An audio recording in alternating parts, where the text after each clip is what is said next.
This brief video was designed to help new users learn how to read and interpret the HRT tool Rhythmic graphs. For the best user experience, we strongly suggest steps 1 through 5 are completed before this instructional video is reviewed. The circadian rhythm and filometer graphs organize rhythmic information into 24-hour segments of time. See that each graph has a vertical time bar that highlights the exact rhythmic position within that 24-hour segment.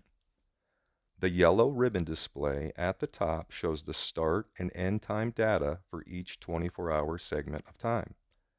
In the middle of that ribbon display is the rhythmic key for the circadian graph. The blue line relates to the physical rhythm. The purple line relates to the emotional rhythm. The magenta line relates to the mental rhythm, and the black line relates to the combined average rhythm. The horizontal display the circadian rhythm stream across is divided into 4 colors.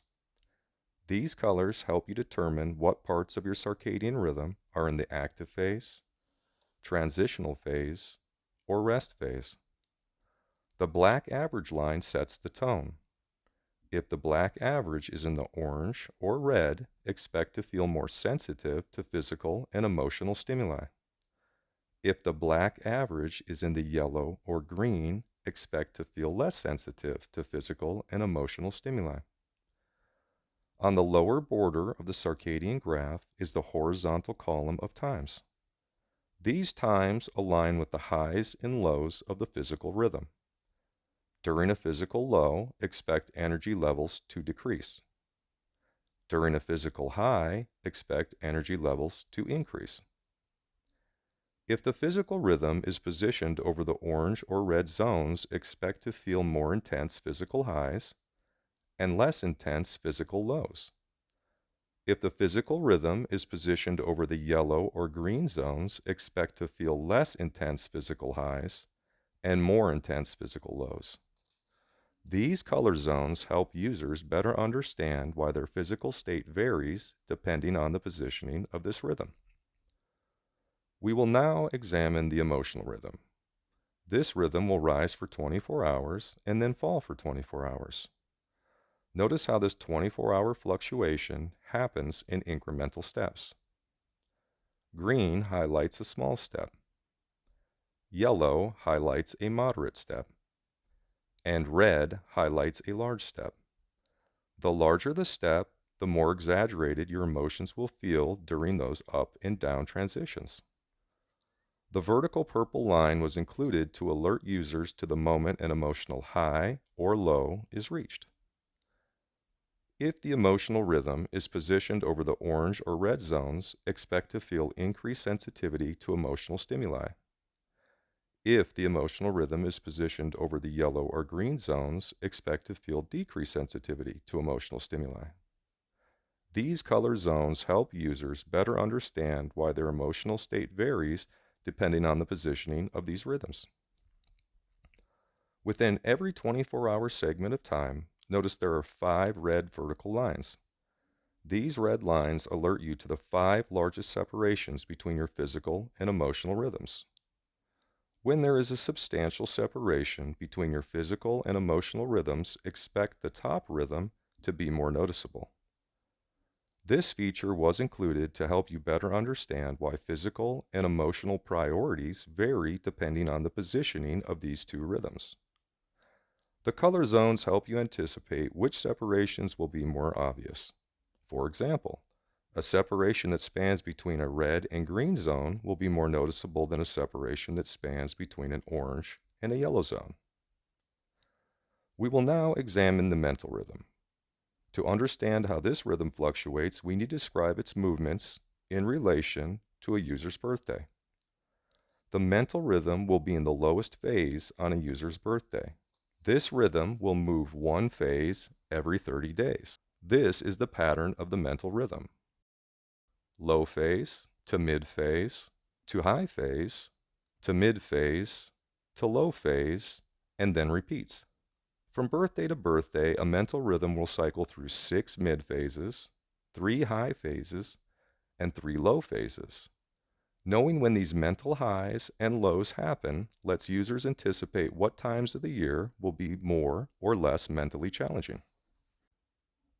We will now discuss the Feelometer display. This display adds depth and detail to the circadian rhythm data. This complementary display splits each individual circadian rhythm into macro and micro frequencies. The larger macro frequencies establish the general mental, emotional, and physical tone. The smaller micro frequencies that accompany each macro establish the variations in that tone. On the bottom of the Feelometer, we included 3 displays that organize the macro and micro frequencies. We will now review each individual display. In the mental display, the uppercase M relates to the macro mental frequency and the thick magenta line. The lowercase m relates to the micro mental frequency and the thin magenta line. In the emotional display, the uppercase E relates to the macro emotional frequency and thick purple line. The lowercase e relates to the micro emotional frequency and the thin purple line. In the physical display, the uppercase P relates to the macro physical frequency and thick blue line. The lowercase p relates to the micro physical frequency and thin blue line. Because the macro and micro frequencies often overlap, we also included a digital readout in each display that corresponds to the exact position of each frequency in relation to the vertical time bar. This digital readout spans from 0 to 100. Because the digital readout only relates to the current position of the vertical time bar, we also divided this horizontal display into 4 colored zones. 0 to 25 relates to the green zone.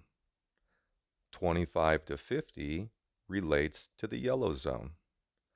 50 to 75 relates to the orange zone. And 75 to 100 relates to the red zone.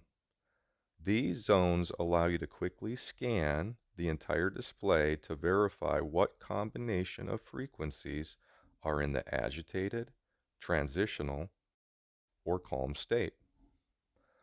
Once you have determined which frequencies are in the agitated state, you can use the uppercase and lowercase letters to connect the Feelometer data to the space-time clock display. That simple transition allows users to quickly determine what quadrants of the body their agitated frequencies will negatively affect. Every user's unique birth data connects them to a predetermined pattern of agitated frequencies. Mathematically, this predetermined pattern of agitation reveals the individual's genetic predisposition to future states of disease. Understanding how to use the HRT tool to proactively prepare for these agitations empowers its users to reduce their genetic predisposition to future states of disease.